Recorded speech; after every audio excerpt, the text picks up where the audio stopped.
students. So in the second part of Parkinson's disease prediction, we will be working on data visualizations because till yet we have done the data exploration on our Parkinson's data. So this dot data is actually a ASCII formatted CSV file. That's why we can save that file with dot data extension. Okay, let's proceed with second step of data visualization.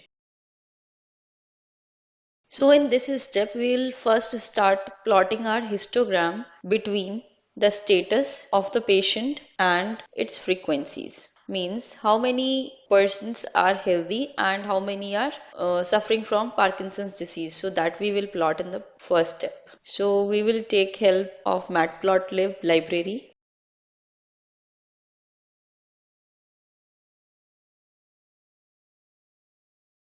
So here we are taking a status column and then we are using a hist function on that column.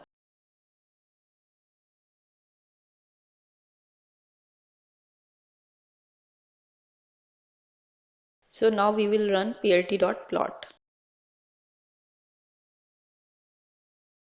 So once we'll press shift enter, we have these frequencies plotted. So let's take this as Y label as frequency and X label as status, and let's rerun this cell. Now we have a status in the X-axis and frequencies means how many patients are affected with Parkinson's disease. So this column represents that and this column represents the healthy people because it's near 0 and it's at 1. So our next task is to see other visualizations. So for that we will be using Seaborn library that we have imported in the beginning. So let's write the code for that. So we will be using bar plot, which we are going to plot between status and NHR value. So to remind you, let me tell you what NHR is. So NHR and HNR, these are two values in our data. So these are two values, NHR and HNR. So these two values are the measures of ratio of noise to tonal components in the voice. So here in the data set we have this NHR and HNR and we have the maximum value of HNR is 33 and whereas the minimum is 8.44. So there is a huge difference of between these values. So here we will be plotting this column NHR first. So let's plot this.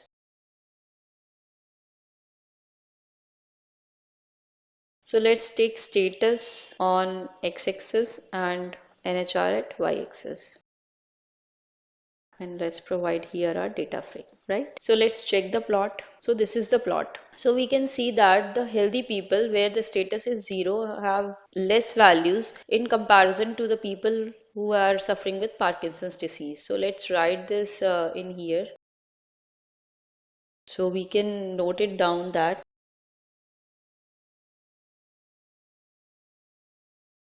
so yes, we have taken a note which we have seen from this visualization.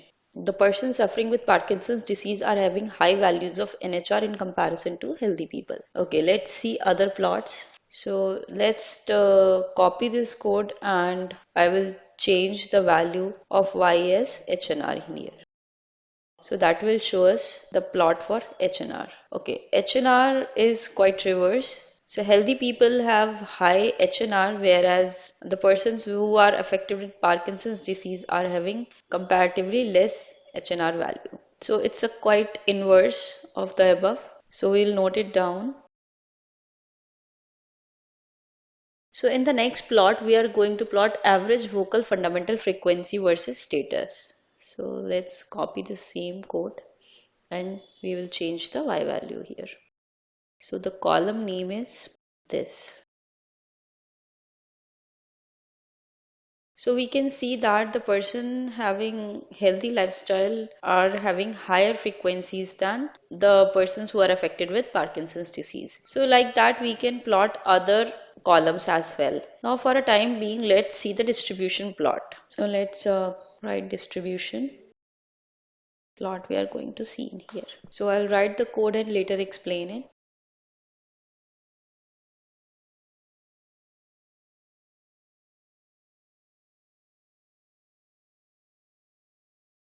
So in here we are providing number of rows and columns to plot the distribution plot.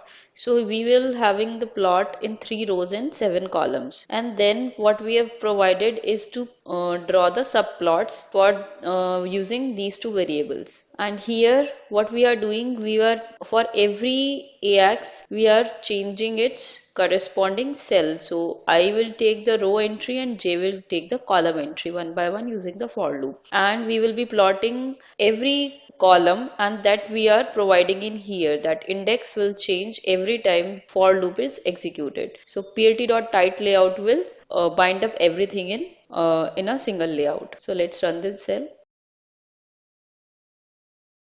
Okay, we have few warnings, but we got the plot.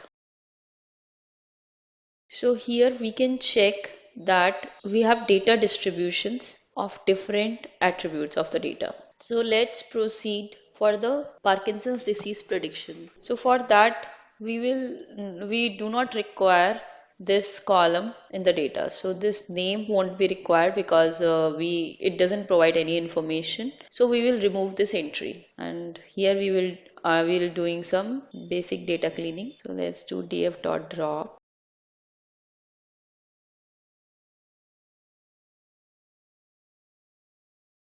So now let's check our data set. So now that column is removed from our data. So here this column status that we will be using for prediction. So we will remove this column from here, and we will take this as Y. Using this column we will be doing our predictions. So now we are creating our data set in the format. We can use that for machine learning operations. So this one axis represents the column, whereas 0 axis represents the row. And let's take a y value where we have copied this status column to y. So let's check x and y. So if we do not pass anything inside head, then also we will get only 5 rows. And let's check our y. So this is our y. So you can also check the complete x. So this is having all the rows 195 and complete y, where we will be having some values as 0 as well. After doing this much of data cleaning, we will split our data. So for that, let's write a set of code, and we will be using train test split function of machine learning of sklearn. But I think I haven't imported that library in the beginning. Yes, I haven't. So let's import those functions first.